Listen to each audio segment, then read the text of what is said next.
সম্পর্ক ভালো না থাকলে বদদুয়া আসবে, আর সম্পর্ক ভালো থাকলে আপনার বিপদের কথা শুনলে ওই প্রতিবেশী কাছের মানুষটা সর্বপ্রথম দৌড়ায় আসবে। জুড়ে বলি সুবহানাল্লাহ। আল্লাহর নবীর সাহাবী হযরত আবু যর গিফারী রাদিয়াল্লাহু তাআলা আনহু হতে বর্ণিত, তিনি বলেন আল্লাহর নবীর সাহাবী হযরত আবু যর গিফারী রাদিয়াল্লাহু তাআলা আনহু বর্ণনা করেন, একদিন রাহমাতুল লিল আলামিন ডাক দিয়ে বলেন, আবু যর গিফারী, তুমি যখন জুলের তরকারি রান্না করবা, জুলের তরকারি পাক করবা, তুমি একটা কাজ করবা। আবু যর গিফারী রাদিয়াল্লাহু তাআলা আনহু বললেন, ইয়া রাসূলুল্লাহ, কোন কাজ করতে হবে? আপনি আমার নবী রাহমাতুল লিল আলামিন ডাক দিয়ে বলেন, আবু যর গিফারী, যখন তুমি জল দিয়া তরকারি রান্না করবা, ওই সময় তুমি একটু ঝোল বাড়ায়া দিবা, পানি একটু বাড়ায়া দিবা।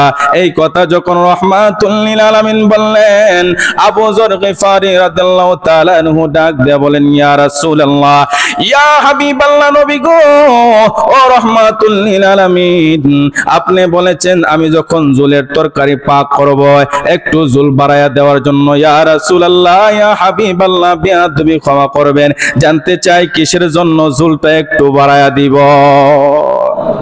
জোরে বলেন না সুবহানাল্লাহ। ইয়া রাসূলুল্লাহ, ইয়া হাবিবাল্লাহ, নবী গো, ও রাহমাতুল লিল আলামিন, জানতে চাই কিসের জন্য আপনি কথা বললেন?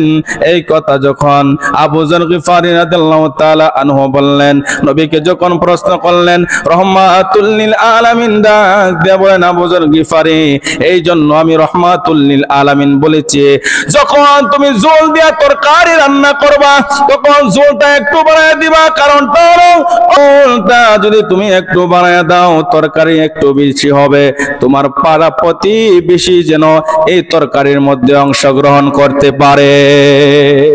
বলেন না আল্লাহু আকবার। ঝোলটা বাড়ায়া দিলে তরকারিটা একটু বেশি হবে, তোমার প্রতিবেশীকে একটু যাতে করে দিতে পারো, দিয়ে খাইতে পারো। তার এই জন্য আমি রাহমাতুল লিল আলামিন বললাম ঝোলটা একটু বাড়ায়া দিবা। জুড়ে বলি সুবহানাল্লাহ। চিন্তা করছেন কত বড় কথা রাহমাতুল লিল আলামিন বলেছেন। আমাদের মধ্যে কি এরকম চরিত্র আছে মনে করেন? নাই। আমরা মনে মনে ভাবি নিজে বাঁচলে বাপের নাম, এরকম নাম না। আমাদের চরিত্র হলে এরকম, নিজে বাঁচলে বাপের নাম। অথচ আমাদের পাশের বাড়ির একজন লোক, আমার প্রতিবেশী, অভাবে অনটনের মধ্যে কষ্ট করতেছেন, তাদের দিকে আমরা তাকাই না। এটা গরিব মানুষ, একটু সহযোগিতা করব, বরঞ্চ এই গরিবটার পিছনে আরো বেশি লাগে থাকে, আরো নিচে ডুবানোর জন্য। এমন আছে না নাই? আদর করবে, মহব্বত করবে দূরের কথা, বরঞ্চ আরো তার পিছনে লাগে থাকে।